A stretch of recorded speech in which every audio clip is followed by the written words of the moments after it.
Dakilang pag-ibig sa manahan, Diyos ay naroon, walang alinlangan. Tinipon tayo sa pagmamahal,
Sa ngala ng Ama, ng Anak at ng Espiritu Santo, Amen. ang pagpapala ng Panginoon ay laging sumainyo. At sumayin niyo rin. Magandang umaga po sa inyong lahat. Mga kapatid, ialay po natin ang misang ito bilang pagpapasalamat ni Lolita David, Lenny at Rick Guevara, Almario at Sol Ramirez, Pablo at Nida Manyo, 10 ng kanilang pamilya. Pagpapasalamat ni Leon Shalimhoko, 10 ng kanyang pamilya. Pagpapasalamat sa kapanganakan ni Father Ferdy Mangulabnan, ang anak ng ating parokya, Christian Reyes, Marilu Reyes, para special intentions ng Prime Group, Mayor June Engente Tango, Karen Miranda Chanda, and Tambeltran, Kiki Nair Bautista, Marites de la Cruz, Yolanda de la Cruz, Christian Carmela, Katrina Balido, Maricor Macaruba, Dr. William Lim, Dr. Angelito Medina, Dr. Guillermo Baro, Dr. Alvin Balatbat,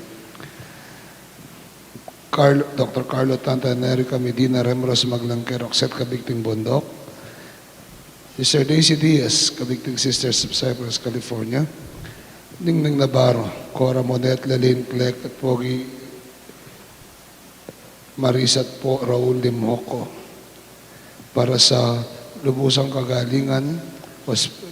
Panalangin natin ang intensyon ni Mrs. Cecilia Mergiliano, ang nag-alay ng damit ng ating mahal na nuestra, para sa lubusang kagalingan ni Annabel Alarcon Maglangke, Lucy Navarro, Marcelina Cubacob, Ernesto de la Cruz Sr., Florencio Canosa Jr., Seroy Songco, Brother George Cis, Brother Sing Garcia, Norma Cabrera, Norma Balatbat, at para sa kalulatian ng kaluluwa ni Amador Goring, Tita Ramil Salvador, Pastora Felipe, Virgilio Angelito, Esperanza Ernesto, Brido Maurino at Father Larry.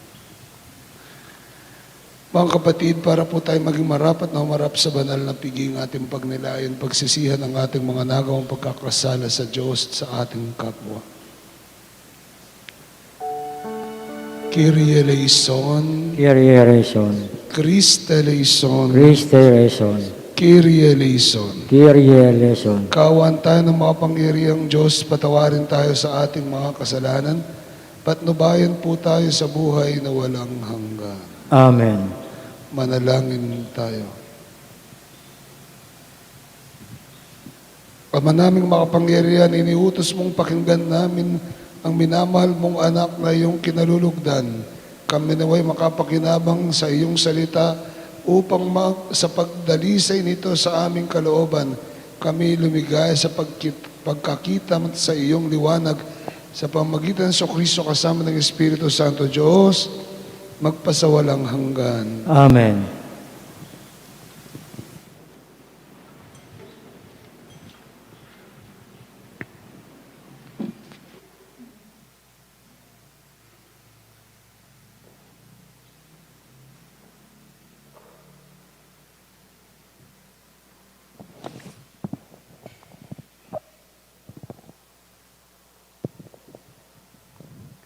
Pagbasa mula sa aklat ng Henesis. Noong mga araw na yaon, sinubok ng Diyos si Abraham. Tinawag siya ng Diyos at tumugon naman siya. Sinabi sa kanya, "Isama mo ang pinakamamahal mong anak na si Isaac at magpunta kayo sa lupain ng Moria. Umakyat kayo sa bundok at ituturo ko sa iyo at ihandog mo siya sa akin." Pagsapit nila sa dakong itinuro ng Diyos, gumawa ng dambana si Abraham. Nang sasaksakinan niya ang bata, tinawag siya ng anghel ng Panginoon at mula sa langit ay sinabi, "Abraham, Abraham, huwag mo siyang saktan. Naipakita mo ng handa kang sumunod sa Diyos sapagkat hindi mo ipinagkait sa Kanya ang kaisa-isa at pinakamamahal mong anak." Paglingon niya'y may nakita siyang isang lalaking tupa na ang mga sungay ay napakasabit sa sanga ng kahoy. Ito ang kinuha ni Abraham at inihandog kapalit ng kanyang anak. Mula sa langit, nagsalitang muli kay Abraham ang anghel ng Panginoon. Wika nito, akong Panginoon ang nangangako sa iyo, yamang hindi mo ipinagkait sa akin ng kaisa-isa mong anak, pagpapalain kita. Ang lahi mo'y magiging sandami ng bituin sa langit at ng buhangin sa dagat. Lulupigin nila ang mga lungsod na kanilang mga kaaway. Sa pamamagitan ng iyong lahi, pagpapalain ang lahat ng bansa sa daigdig, sapagkat ikaw ay tumalima sa akin. Ang salita ng Diyos. Salamat sa Diyos. Sa piling ng poong mahal, ako'y laging mamumuhay. Sa piling ng poong mahal, ako'y laging mamumuhay. Laging buhay ang pag-asa, patuloy ang pananalig. Bagamat ang aking sabi, ako'y ganap ng nalupig. Masakit sa kalooban ng puon kung may papanaw. Kahit ito ay iisa, labis siyang magdaramdam. Sa piling ng poong mahal, ako'y laging mamumuhay. Panginoon, naririto akong inyong abang lingkod. Katulad ng aking ina, maglilingkod akong lubos. Yamang ako'y iniligtas, kinalingat, tinubos. Ako ngayoy maghahandog ng aking pasasalamat, ang handog kong panalangin, sa iyo ko ilalagak. Sa piling ng poong mahal, ako'y laging mamumuhay. Kapag nagsama-sama ang lahat ng iyong hirang sa templo ng Jerusalem, ay doon ko ibibigay ang anumang pangako ko sa iyo ay binitawan. Sa piling ng poong mahal, ako'y laging mamumuhay.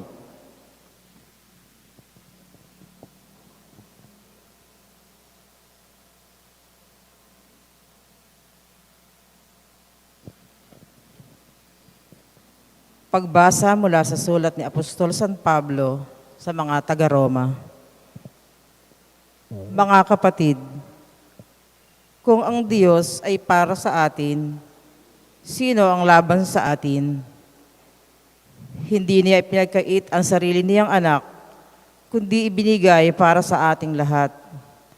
Kung naipagkaloob niya sa atin ang kaniyang anak, hindi ba niya ipagkakaloob sa atin ang lahat ng bagay, kasama ng kanyang anak? Sino ang maghaharap ng sakdal laban sa mga hinirang ng Diyos? Gayong ang Diyos ang nagpapawalang sala sa kanila. Sino nga ang hahatol ng kaparusahan? Si Jesucristo bang nasa kanan ng Diyos? Siya pa nga ang namatay at muling binuhay at ngayoy namamagitan para sa atin. Ang salita ng Diyos. Salamat sa Diyos. Magsitayo na po tayo.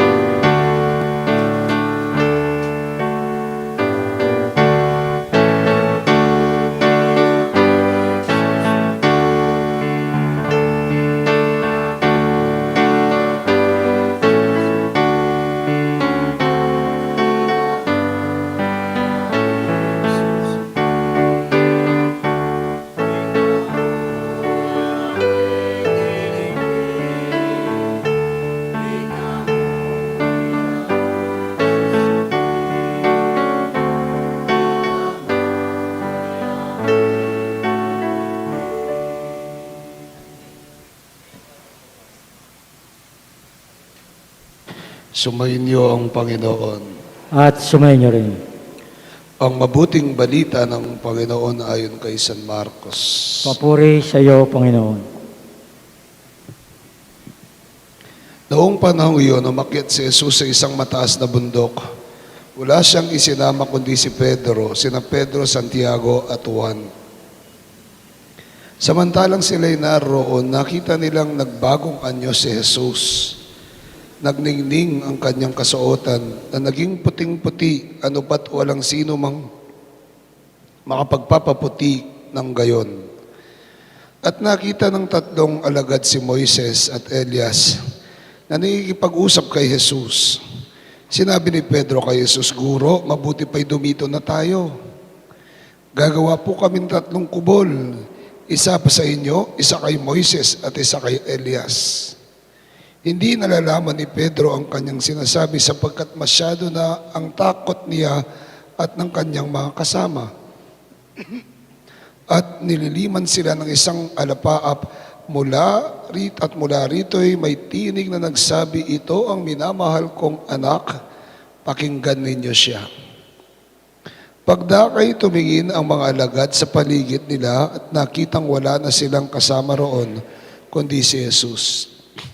Habang bumababa sila sa bundok, ay mahigpit na ipitinagubilin sa kanila ni Jesus, huwag ninyong sasabihin kanino man ang inyong nakita hanggang hindi muling nabubuhay ang anak ng tao. Sinunod nila ang tagubiling ito, ngunit sila'y nagtanungan kung ano ang kahulugan ng sinabi niyang muling pagkabuhay.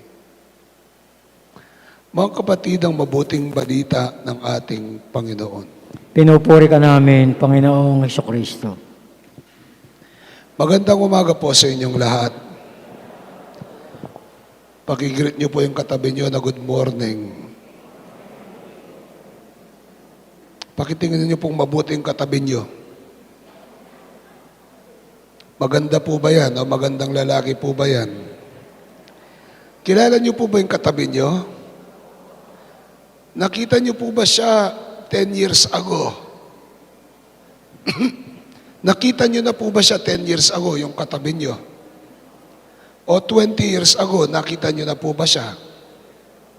Kilala niyo po yung katabi niyo? So nakita niyo na po ba siya 20 years ago? Ha? Anong itsura po niya? Ha? Bata pa. Ngayon, anong itsura na? Anong amoy niya? Anong itsura niya? Matanda na. 20 years ago, anong amoy niya? Bata pa. Ngayon, anong amoy po niya? Amoy lupa na. Ay. May pagbabagong anyo po ba sa katabi ninyo? May pagbabagong anyo po ba sa katabi ninyo? Minsan po may kaibigan ako hindi nagsisimba. Among, pasensya na, hindi muna ako magsisimba. Nagka-allergy ako Sabi ganyan. Sabi niyang ganyan, nagka-allergy ako. Hindi ako makasimba dahil sa mukha ko, nagka-allergy ako. Di pinuntahan ko kasi nga nagkasakit. Nagkasakit daw. Nung makita ko, kaya pala hindi lumalabas, nagbagong mukha. Bakit? Nagpagawa dito, nagpagawa dyan, nagpatanggal dyan. Diyos ko, sabi ko, kaya pala hindi ka lumalabas, nagbagong mukha ka. Nagtransfigure ka. Nagpagawa ng mukha. Ang mga tao ngayon, naninibagong anyo kasi nagpapagawa ng mukha. Naninibagong anyo kasi sa narating nila sa buhay. Kung minsan po hindi mo na makilala ang mga tao ngayon, ang mga matagal mo ng kaibigan o kakilala dahil sa pagbabago nilang anyo. Sa Ebanghelyo ngayon ay makikita natin ang isang pagbabagong anyo ng Panginoong Hesukristo. Kung titingnan natin, hindi ito pagbabagong anyo. Hindi lamang ito pagbabagong anyo, kundi ipinakita lamang at ipinasilip ng Panginoong Hesukristo ang kanyang kaluwalhatian at ang kanyang kadakilaan. Kasama ang kanyang tatlong alagad, Santiago, Pedro at Juan, nagpakita, isinama sila sa bundok habang nagdarasal siguro at nagbagong anyo ang Panginoon na nakakasilaw at puting-puti. Ipinapakita lang nito, ipinasilip ng Panginoon ang kanyang kaluwalhatian at ang kanyang pagka-Diyos. At nakita pa natin doon si Elias at si Moises, ang kautusan at ang kasulatan, na kung saan makikita natin ang kaganapan ng matandang tipan kay Jesus. Again, kaluwalhatian ng Panginoon. Tanong, bakit nakita nila at ipinakita nila sa kanya o ipinakita niya sa kanila itong kaluwalhatiang ito, itong pagbabagong anyong ito? Tignan po natin ito sa konteksto ng Kwaresma. Tignan natin ito sa konteksto ng ating ipinagdiriwang ngayon, na kung saan dadaan siya ng pasakit at paghihirap. Ipinasilip niya ang kaluwalhatian sa kanila, siguro para sila ay magkaroon ng lakas ng loob. Dahil sa susulungin niyang paghihirap at pagsasakripisyo, pagkapako sa krus at kamatayan. Telling them na hindi dapat sila mawalan ng pananampalataya, hindi sila dapat mapanghinaan ng loob dahil sa paghihirap na kanyang gagawin, sakripisyong kanyang gagawin. Bakit? Dahil merong kaluwalhatiang naghihintay para sa kanya. At kung titignan natin sa buhay natin, ang maaring pakahulugan nito sa buhay natin, sa ating pang-araw-araw na buhay, na kung saan sa gitna ng paghihirap ay may naghihintay na kaluwalhatian sa atin. We should focus ourselves on the great things that is to come. Dapat tinitingnan natin, nakatingin tayo, dapat ay tinitingnan natin ang kaluwalhatian na naghihintay sa atin. Merong kaluwalhatian na naghihintay sa ating lahat. At yun dapat ang ating inaasam-asam. Na kung saan, sa gitna, sa ating mga ginagawa, ang kaluwalhatiang yun ang ating hinihintay.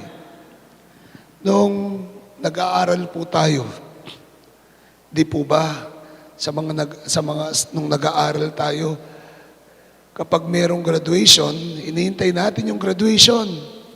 At iniisip natin, kung minsan, na darating ang araw, tayo ang aakyat sa entablado. Darating ang araw, tayo ay gagraduate. Kaya nga tayo nagsisikap Kaya nga tayo nagpapakahirap. Nung seminarista po ako, at hindi pa ako pare, nung seminarista po ako, at nag-a-attend po kami ng ordination, kung minsan po, naisip ko na kung ako yung nakadapa doon at ako ang naordinahan. Naiisip ko, na-imagine ko, ano kaya kung ako yung nakadapa doon at ano kaya kung ako ang naordinahan. Our focus should be on that glorious future that we have. At kung titignan natin, ito ang pasinag ng Panginoon para sa atin. Ito ang pasilip ng Panginoon. May kaluwalhatiang naghihintay para sa ating lahat. Amen. Pangalawa, anong nakita ni na Pedro? Nung makita ni na Pedro ang Panginoon at si Moises at si Elias, ang sabi ni Pedro, Panginoon, dito na lang tayo. Gagawa po kami ng 3 tolda. Isa para sa inyo, isa para kay Elias, isa para kay Moises. Nung sinabi yon ni Pedro, anong nangyari? Diyaran, biglang nawala. Nawala ang kaluwalhatian, nawala ang kausap, ang kasama ni Jesus na si Elias at si Moises. At nagbalik sila sa dating katotohanan.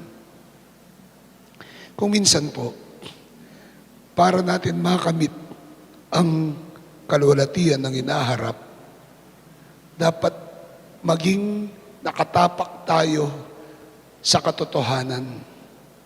Para makapit natin ang kaluwalhatian ng inaharap, dapat ay nakatapak tayo, nakatungtong tayo sa katotohanan ng kasalukuyan. Kasi kung minsan, sa pagnanais natin na makatapak o sa pagnanais natin na makamit ang kaluwalhatian, makamit ang tamis ng tagumpay, kung minsan po, hindi tayo nagiging realistic, hindi tayo nagiging makatotohanan. O kung minsan, nakakalimutan natin ang realidad ng kasalukuyan. Nakakalungkot man po, ilan na po ang nakita ko at naranasan na kung saan may mga magulang na sa pagnanais nila na magkaroon ng magandang buhay ang kanilang mga anak, na sila ay magkaroon ng magandang buhay, anong ginawa nila? Nag-focus sila on the future, kung paano magkaroon ng isang magandang buhay. Nakakalimutan nila ang realidad ng kasalukuyan, na kung saan napapabayaan ng mga anak, napapabayaan ang ugnayan sa pamilya. Nakafocus sila sa future, nasisira naman ang kasalukuyan ng kanilang mga anak. Nakapokus sila sa future, sa kinaharap, sa kaluwalhatian ng hinaharap, nakakalimutan nilang i-appreciate ang kasalukuyan. Kung minsan po, para makamit natin ang kaluwalhatian, kailangan nating yakapin ang kasalukuyan. Kailangan nating yakapin ang katotohanan ng kasalukuyan. Pangatlo, sabi ko nga po, pinakita ng Panginoon ang isang pasilip sa maaring kaluwalhatian na kanyang mararating para bigyan ng lakas ng loob ang kanyang mga alagad dahil sa paghihirap na kanyang mararanasan. Ipinakikita lang po nito sa atin na ang kaluwalhatian ay mararating natin sa pamamagitan ng pagsasakripisyo at paghihirap. Na ang kaluwalhatian ay makakamit natin kung tayo'y matututong magsakripisyo. Sa gitna ng ating paghihirap ay may kaluwalhatiang makakamit natin. At sa kabila ng mga pagsasakripisyo at kahirapan natin, ay may kaluwalhatiang naghihintay sa atin. Kwaresma, 40 taon, 40 araw na ating pagninilay, pagsasakripisyo. Para saan? Ang sabi po sa Tagalog, ito ay paghahanda para sa muling pagkabuhay. Ang Kwaresma ay isang panahon, banal na panahon ng pagninilay sa mga pagpapakasakit ng Panginoon bilang paghahanda sa maluwalhating muling pagkabuhay. Kaya nga po kung titignan natin, anong sabi ng Panginoon? Huwag niyo munang ipagsabi ito hanggat hindi nararanasan ng anak ng tao ang kanyang muling pagkabuhay. Ang paghihirap ay nauuwi sa maluwalhati, hinaharap. Ang paghihirap ng kasalukuyan ay makakamtan natin, sa paghihirap ng kasalukuyan, makakamtan natin ang isang maluwalhating hinaharap. Tunay nga po na sa buhay natin, marami tayong nararanasang paghihirap, pagsasakripisyo. At alam na alam niyo po ito. Ito ay kailangan upang makamit natin ang tamis at kaluwalhatian ng hinaharap. Ang bawat paghihirap, ang bawat pagsasakripisyo ay kailangan para makamtan natin ang tamis ng tagumpay sa hinaharap. Naway ang mga paghihirap na ating nararanasan, ang mga pagsasakripisyo na ating ginagawa ay matransforma tayo, ay makatulong sa atin para mapanibago ang anyo, hindi lamang ng ating panlabas na kaanyuan, kundi ng ating puso. may the hardships, sacrifices that we experience transform, transfigure our hearts into that glory that Christ is giving us.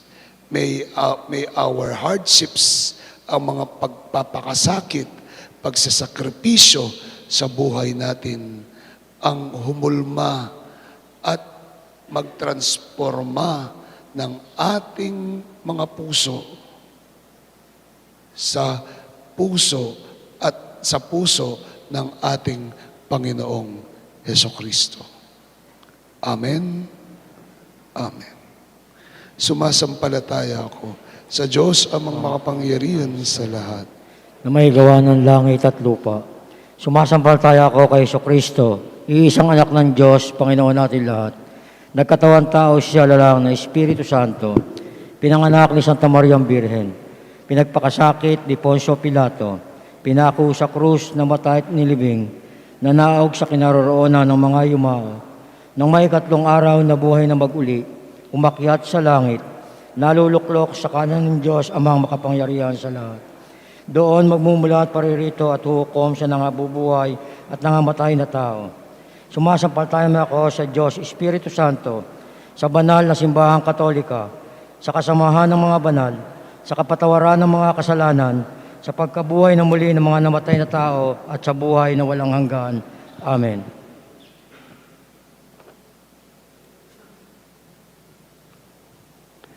Panginoon, aming liwanag, dinggin mo ang iyong bayan. Panginoong aming liwanag, dinggin mo ang iyong bayan.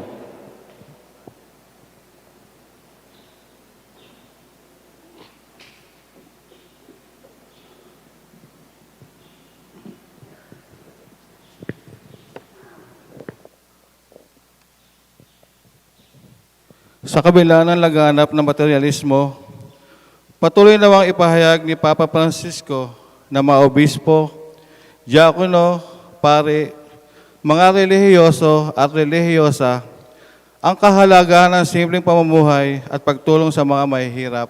Manalangin tayo. Panginoong aming liwanag, dinggin mo ang iyong bayan. Pakinggan nawa ng mga namumuno sa pamahalaan ang tinig ng mga naghihikahos, mga inaalipusta ng mga biktima ng karahasan, mabigyan nawa sila ng katarungan. Panginoong aming liwanag, dinggin mo ang iyong bayan. Lumago nawa kami sa pananampalataya at pagtitiwala upang hindi kami madaig ng kamatayan at manatiling panatag sa gitna ng mga pagsubok sa buhay. Manalangin tayo. Panginoong aming liwanag, dinggin mo ang iyong bayan. Maaninag nawa ng mga kapatid naming yumao ang kaningningan ng Panginoon sa buhay na walang hanggan. Manalangin tayo. Panginoong aming liwanag, dinggin mo ang iyong bayan. Sa katahimikan ng ating puso at kalooban nating iligin ang ating sariling kahilingan.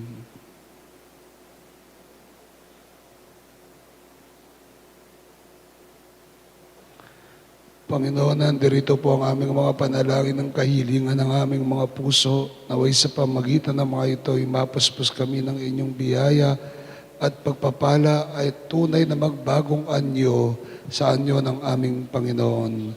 Hiniling namin ito sa ngalan ni Jesus na aming Panginoon. Amen.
Manalangin kayo mga kapatid na ating alay maging kalugod-lugod sa Panginoong ating Diyos. Tanggapin nawa ng Panginoon itong paghahain sa iyong mga kamay, sa kapurihan niya at karangalan sa ating kapakinabangan at sa buong sambayanan niyang banal. Ama naming lumikha, ang pag-aayang ito ay magdulot nawa ng kapatawaran ng aming mga kasalanan at magpabanal sa aming buong katauhan para sa pagdiriwang ng Pasko ng pagkabuhay sa pamagitan ng Jesucristo kasama ng Espiritu Santo Diyos magpasawalang hanggan.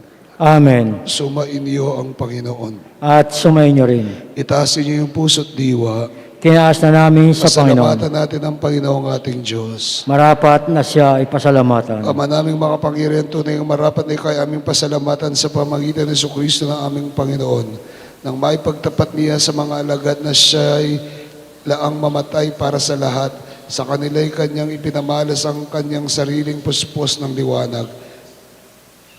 Ang iyong mga utos at mga propeta ay pawang mga tagapagpatunay niya sa pagkakatalagang para sa kapwa'y magdusa upang akayin ng lahat sa pagkabuhay na maligaya.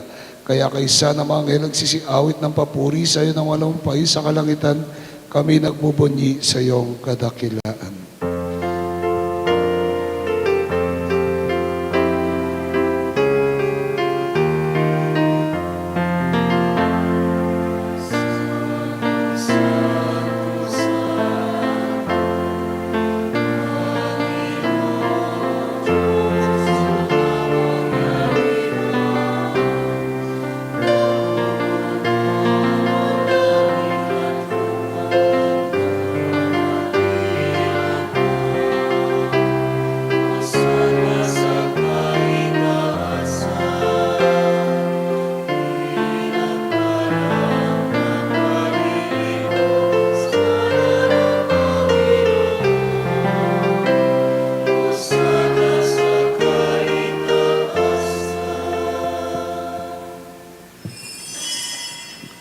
Ama naming banal, ikaw ang bukal ng tanang kabanalan, kahit sa pamagitan ng iyong Espiritu, ganun pong banal ang mga kaloob na ito, upang para sa aming maging katawan at dugo ng aming Panginoong Jesucristo. Bago niya pinagtiis ang kusang loob na maging handog, ay nawakan niyang tinapay, pinasalamatan kanya at pinuri, pinaghati niyon, inabot sa kanyang mga alagad at ang wika, tanggapin ninyong lahat ito at kanin. Ito ang aking katawan na may handog para sa inyo.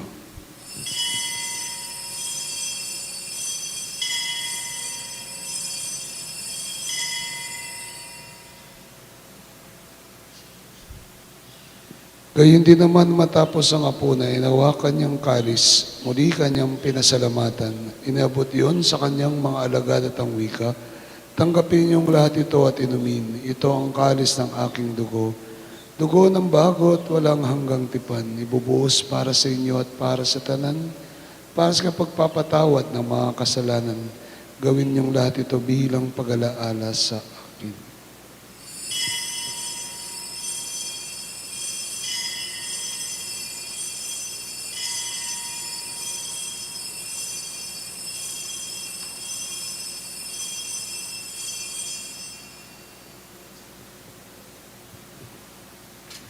Misteryo ng pananampalataya.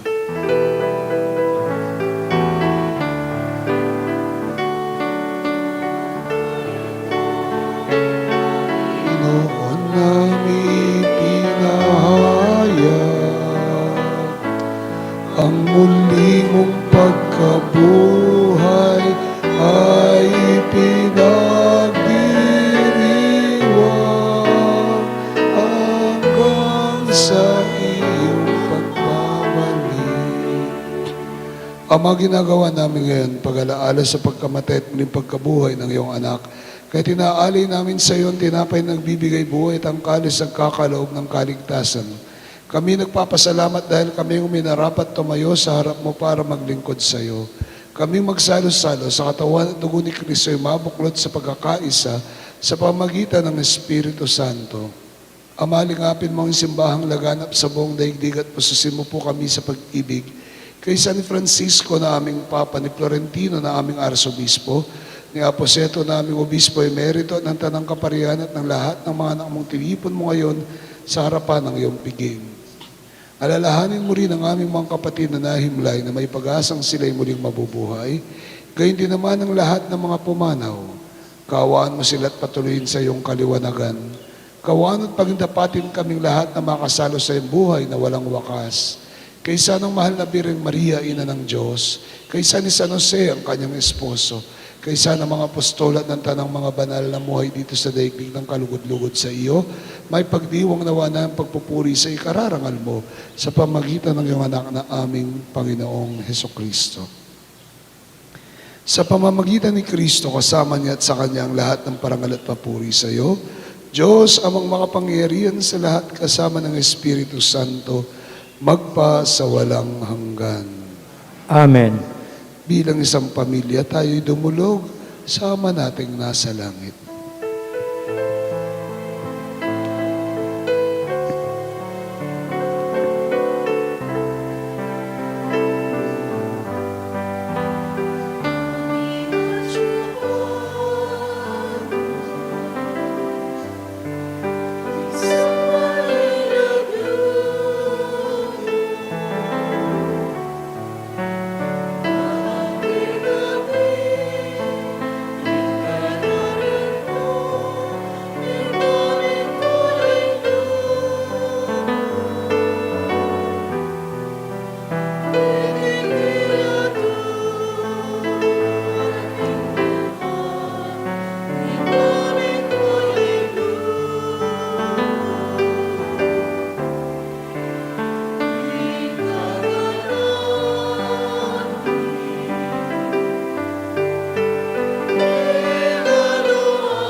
Panginoong Hesukristo, sinabi mo sa iyong mga apostol, kapayapaan ang iniiwan ko sa inyo, ang kapayapaan ang ibinibigay ko sa inyo.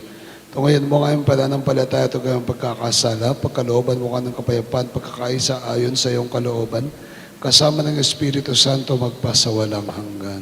Amen. Kapayapaan ng Panginoon ay laging sumainyo. At sungay niyo rin. Magbigayan tayo ng kapayapaan sa bawat isa. Peace be with you. Peace. Peace.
O kapatid, si Kristo ang kordero ng Diyos. Ang Diyos na nagbagong anyo at nagbabago ng anyo ng ating mga puso. Mapalad tayong tumatanggap sa Kanyang banal na piging. Panginoon, hindi ako karapat-dapat magpatuloy sa iyo. Ngunit sa isang salita mo lamang ay gagaling na ako. Espiritual na pakikinabang. Aking Jesus, nananalig akong ikaw ay nananahan sa pinakabanal na sakramento. Mahal kita ng higit sa lahat ng bagay at nais kong tanggapin ka sa aking kaluluwa.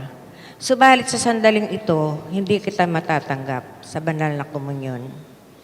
Naway tanggapin kita ng espiritual sa aking pagnanais na ito at pumasok ka sa aking puso. Niyayakap kita na parang naririto ka na sa akin at pinagkakaisa ko ang aking sarili sa iyo. Huwag mong hayaang ako ay mawalay sa iyo. Amen. Ang katawan ni Kristo. Amen.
Oratio Imperata para sa proteksyon laban sa COVID-19.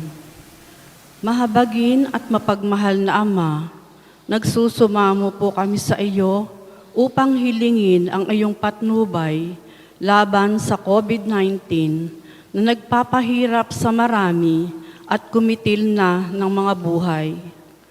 Tunghayan po kami ng may pagmamahal at ipaggadya kami ng iyong mapaghilom na kamay mula sa takot sa kamatayan at karamdaman. Itaguyod po kami sa pag-asa at patatagin sa pananampalataya.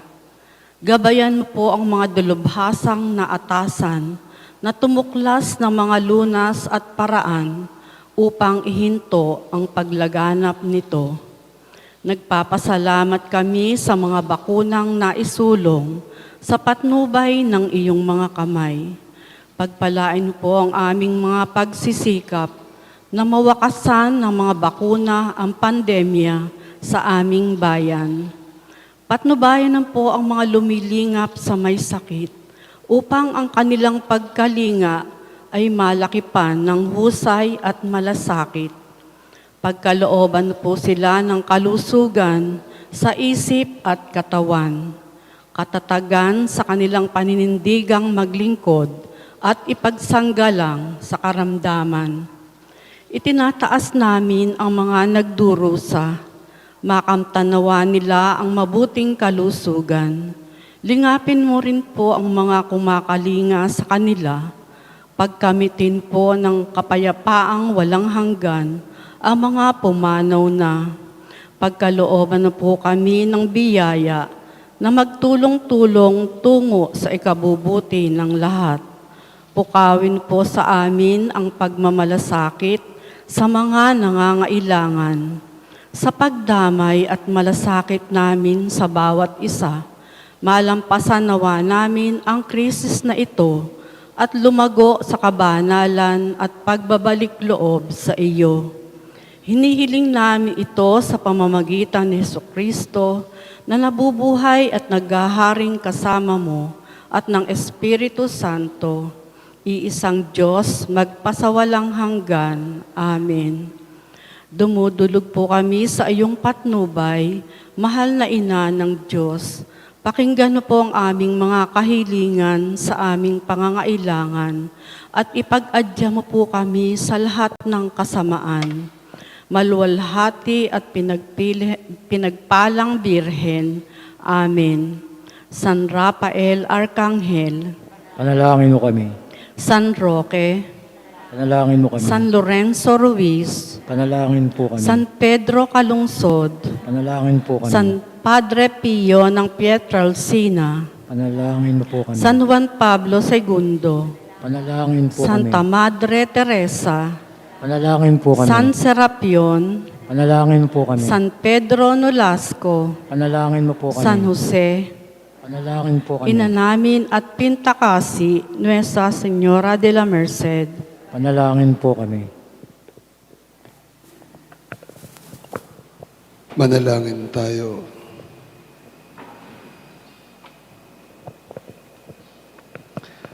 Ama naming mapagmahal, kaming pinapakinabang mo sa dakilang pagliliwanag sa bagong anyo ng anak mo ay tumatanaw ng utang na loob sa iyo, sapagkat kahit ngayon pa man, sa lupang ibabaw, ipinagpasasalo mo ka na kami sa karektan ng kalangitan sa pamagitan ni Jesucristo kasama ng Espiritu Santo, magpasawalang hanggan. Amen.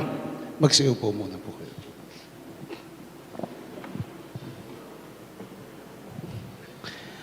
Tulad po ng aking nai-announce noong nakarang linggo, ang ating pong Fiesta Committee 2020 Parish Finance Council sa pagkikisa po ng ating Parish Pastoral Council ay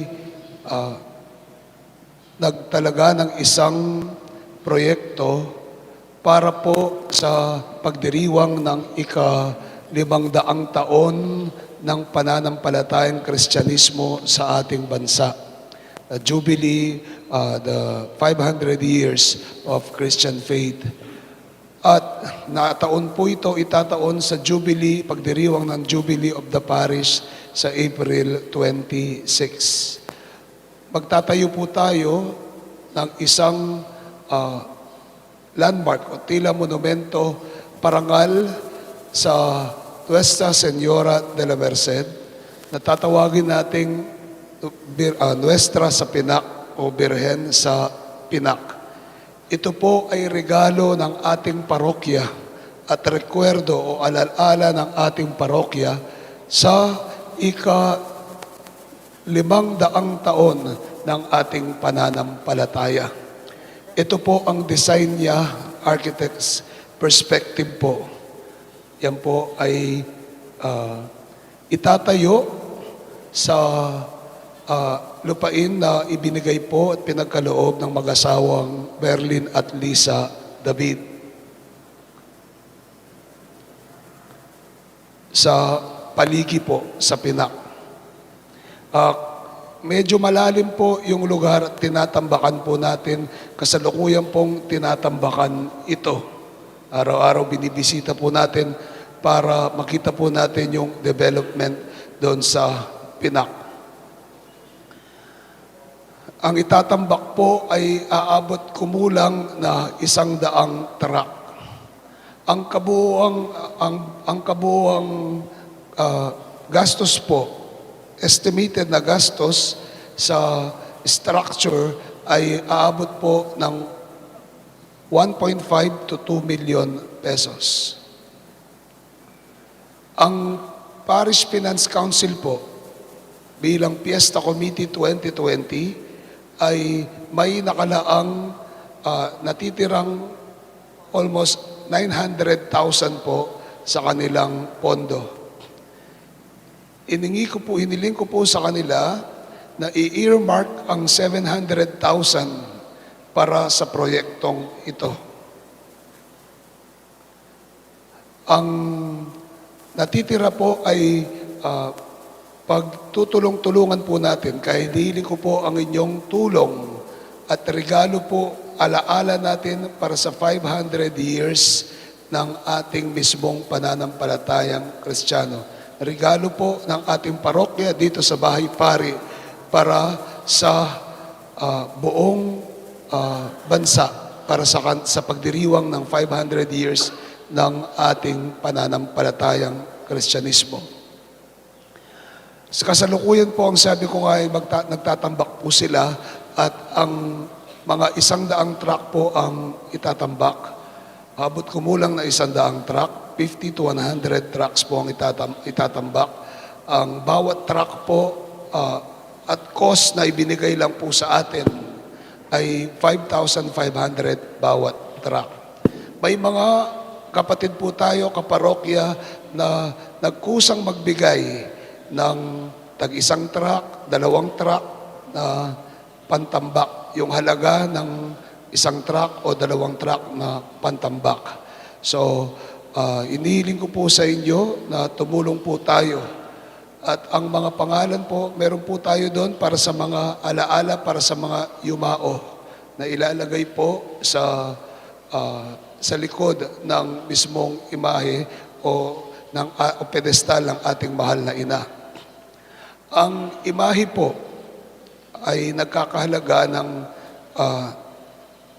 abot kumulang 300,000. Ang imahe lang po, 3 meters po ito.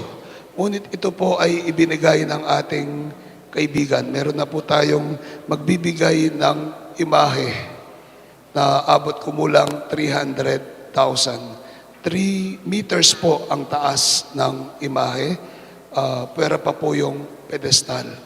So ipanalangin niyo po, kalakip po ng inyong tulong ay ipanalangin niyo po na matapos po ito. Inaagad po natin para sa pagdiriwang ng anibersaryo Jubilee of the Parish sa April 26. So ipanalangin niyo po na sana ay sa tulong ng mahal na ina at sa awa ng Diyos at sa paggabay ng ating Panginoon ay matapos po at maitayo itong dambana na parangal sa pananampalatayang Kristiyano sa ngalan ng ating mahal na ina, Nuestra Señora de la Merced. Muli po, bilang inyong kura paroko, ako'y dumudulog sa inyo na suportahan ang ating Parish Finance Council Fiesta Committee 2020 sa mismong proyektong ito. Maraming salamat po sa inyong lahat. Nagpapasalamat din po tayo sa nag-alay po ng imahe ng ating mahal na ina o sa damit ng ating mahal na ina, Mrs. isang deboto po na nasa Italia, Mrs. Cecilia Mergiliano, na na-diagnose po na may cancer at gumaling. Palakpakan po natin siya. Muli po, inihiling ko ang inyong pagsuporta sa proyektong ito parangal sa ating mahal na ina. Viva Nuestra!